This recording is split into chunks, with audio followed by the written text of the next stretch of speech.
আজকাল হাই ভলিউমে গান শোনাটা ফ্যাশনে পরিণত হয়েছে। এটা থেকে কিভাবে পরিত্রাণ পেতে পারি আমরা?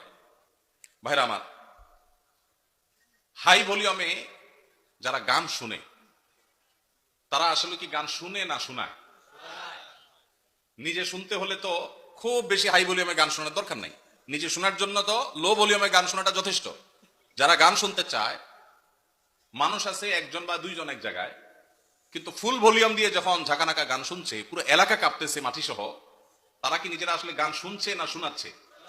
এই জন্য প্রশ্নকর্তা ভাই যে ফ্যাশন লিখেছেন, খুব যথার্থ লিখেছেন। এটা যতটা না গান শোনা, ততটা তার চেয়ে বেশি ফ্যাশন। এটা হলো একটা অনাচার, একটা জুলুম, এটা হলো একটা অসভ্যতামূলক আচরণ। এটা কোনো সভ্য ভদ্র সমাজের, কোনো মানুষের, ভদ্র মানুষের, ভালো মানুষের কোনো আচরণ হতে পারে না।